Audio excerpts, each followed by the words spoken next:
Right, so the day's here. We're finally going to start the tuning process on the MK8R. We're back down at MRC Tuning. As you will recall, we were here in the very first video. We got the thing dynoed. It made around 340 PS.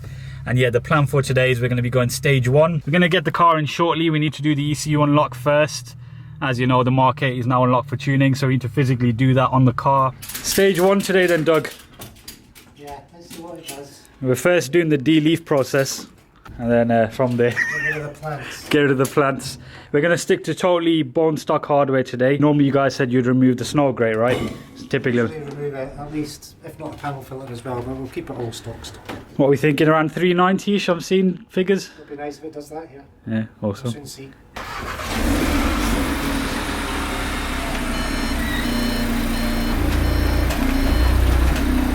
Camera's freaking out about the lighting as usual, but the pre-tuning process. Now, before we get started with the dyno runs and begin tuning it, make sure you are subscribed to the channel if you do want to follow the build. It's going to be good how it ends up. We'll do every last mod we can and really explore the MK8R platform. Now a quick little recap on the engine bay. EA888 Gen 4 version. It's now got a Continental turbo instead of the old IS38. The next plans after this are going to be intercooler and intake, so it becomes a stage 1 plus, and then we'll move on to the exhaust side of things. We're also joined by Minia today, who's going to be tuning it. He's just in the process of unlocking the ECU, and there we are. ECU has now been successfully unlocked. So as we can begin the fun stuff now, Minia. Oh yeah. That's the experimental bit today, is the logging. Right, okay. Are you saying that there's some slight differences now, or it's all completely different? The entire ECU communication part is completely different versus what it used to be before. Yeah, you can hear it doing something. Yep. This is a noise I've wanted to hear from a MK8 for quite a while now. Well, now you get to hear it. That's it, yeah. Okay, so we're going to make a start now. The dyno fan's on. You probably can hear a bunch of wind. I'll put the camera down the tripod, and yeah, we'll get some runs started.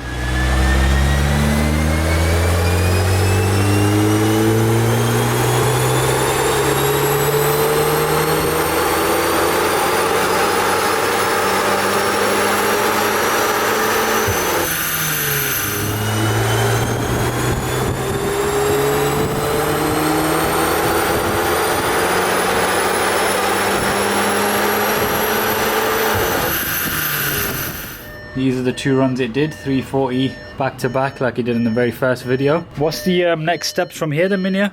Flashing the gearbox. Yep.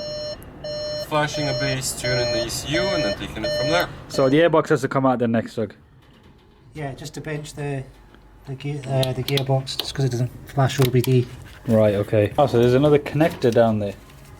Yeah, it's straight onto the gearbox. There we have it. The box is being flashed. Now that that's done, I believe the stage 1 file is ready, so they're just going to load it on now and we'll get some power runs in. Let's hope for a nice 50 PS jump from there.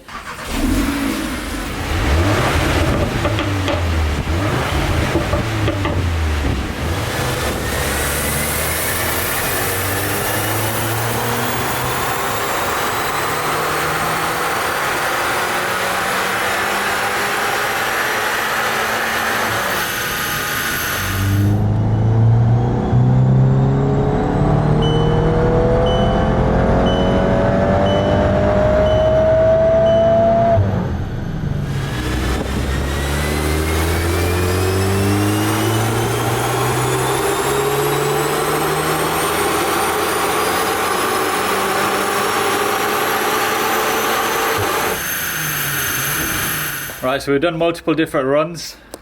How do we do then, Doug? Well, we ended up at 403, 404 PS, 547, 554 newton meters. Absolutely So, huge jump that is. Yeah, it's really good for stage 1. I mean, I was expecting it to be around the 390 mark, but We're running 1.85 barish, so it's not silly high or anything. The turbos will do a lot more. yeah. And because we've got the fast logger on it and everything, you can log everything, and the back pressure isn't too bad for having the GPF still in, so Yeah. I think it's all pretty good. So in terms of this number here, so this is one of the higher runs that we That was did. one of the higher runs, yeah, but Yeah. I think we'll keep it back at 4.3, 4.4. It's crazy this is. I genuinely do not expect it to go over the 400 mark with zero hardware, but goes to show the new Conti turbo then so far so good. Yeah, it looks really good, yeah.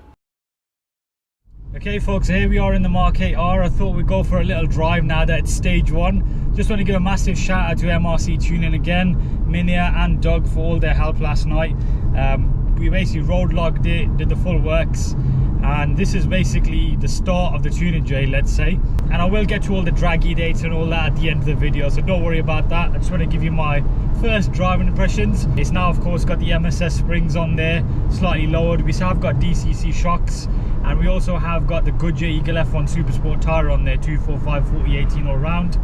So there's a fair few changes since we last did our first drive video, even though it feels like only a week ago. Put it into R mode now.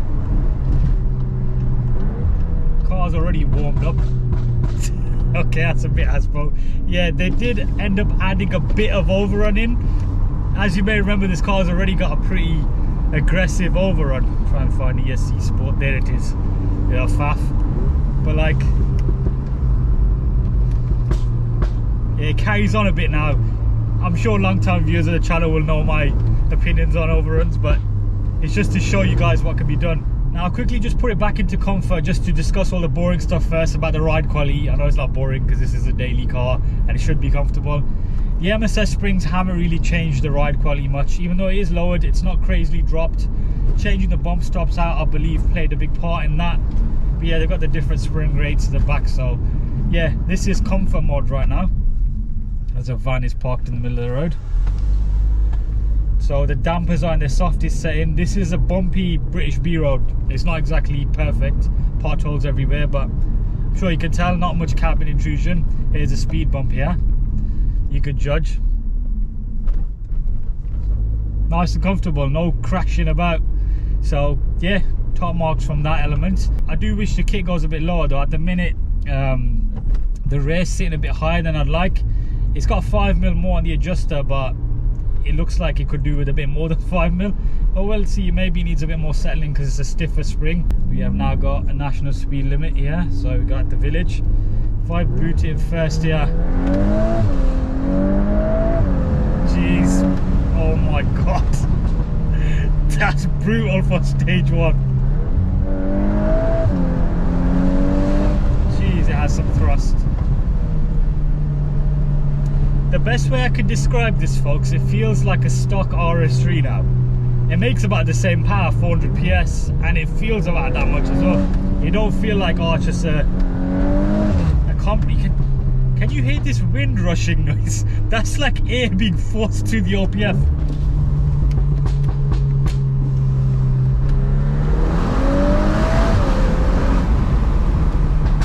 It's got a bit of a 911 turbo vibe going on. I like it. Let's try a launch.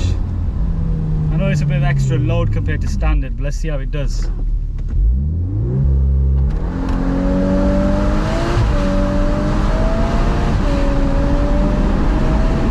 my god. This is stage 1. But let's be real here, yeah. I don't get surprised by a lot of things these days. MK8 is one car that is so good in standard form, like I can't even laugh today.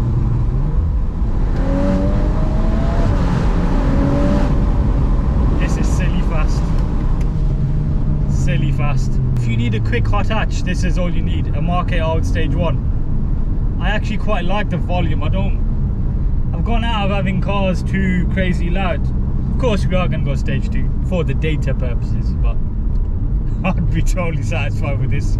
Maybe stick on an intercooler and an intake and have a nice stage 1 plus. I feel like that's going to be very popular going forward, you know, with all the OPF and all that stuff, you know, strictly for off-road use and whatever. Joining onto a dual carriageway.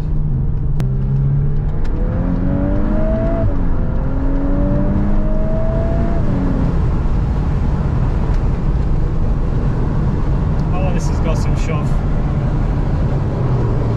This has got some shove. Do I close the roof there so you can actually hear me? I haven't even got onto the grip of the tyres, have I? There's a new added dartiness which I missed in the standard tyres that this came with, having the 18s, and that was something that I felt when I first drove that black review car when it was factory fresh and had the original tyres. Now, like, It's no pure sports car, but as a hatchback goes, it's pretty damn good. Just turn around. The only thing I do notice is there's a bit of hesitation at times. I don't know if it's probably just some glitch that needs to be worked out. As I said, because everything's so new, I can imagine it's not going to be perfect straight off the bat.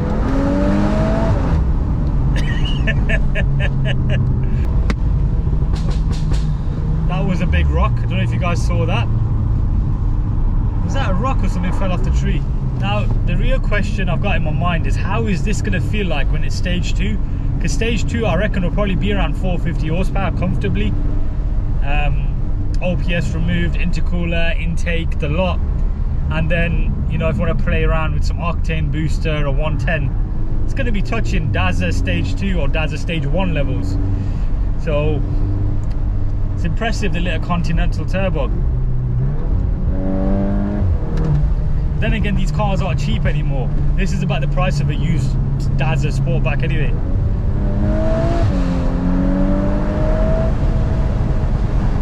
Very stable. You see the ride quality? I've got it race mode.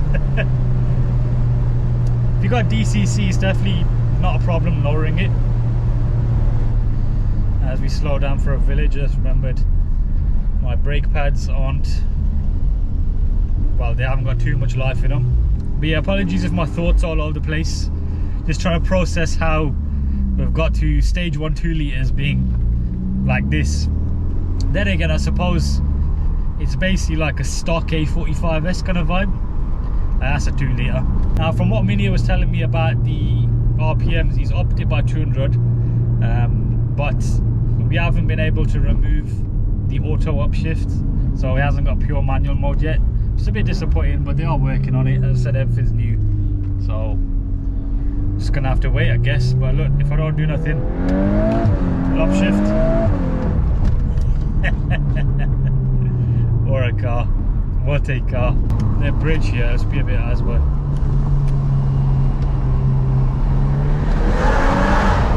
See what I mean about the air rushing sound? Right, okay, so I'm back at home now. Hope you guys enjoyed that drive. What we're going to do now to wrap up the video is discuss draggy times, because I know that's pretty much the main thing that matters in this case. Dyno numbers are one thing, but actually the car performing on the road is a whole other thing. Now, I just want to be totally transparent here. I never actually got to draggy this thing in standard form successfully over the last week. Every time I visited that stretch of Autobahn that I used, it was either busy or the rain had started and it just didn't happen.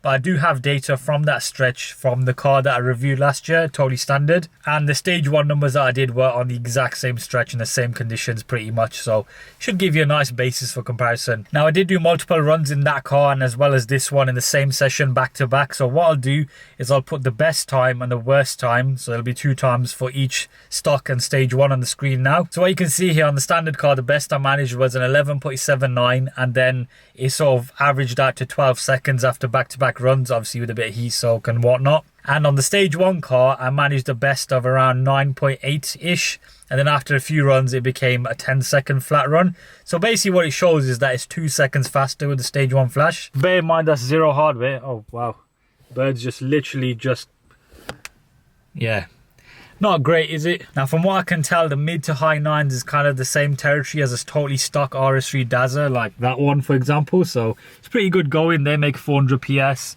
This on stage 1 made 400 PS. So I'd say it's about right. It probably could be quicker on a better day and better stretch and whatever, but I thought I'd just give you some numbers straight off the bat. I was also doing some digging into the weight of these cars. They actually weigh 1,570 kilos with the DSG option. It's 1,550 for the manual, which we don't get in the UK. So they have gone up a fair bit in weight compared to the Mark 7. Pretty sure the Mark 7R was sub 1,500 kilos. And strangely enough, the RS3 Saloon with the 5-pot is 1,515 kilos. So that's actually a fair bit lighter than this. This is the very beginning of the MK8 tuning series, so there's a lot more to come. Make sure you are subscribed for all of that. Drop me a follow on Instagram. It's @TRHams_. Drop a like on the video. Check out MRC Tuning. All that good stuff, and I'll see you in a few days' time for the intercooler install.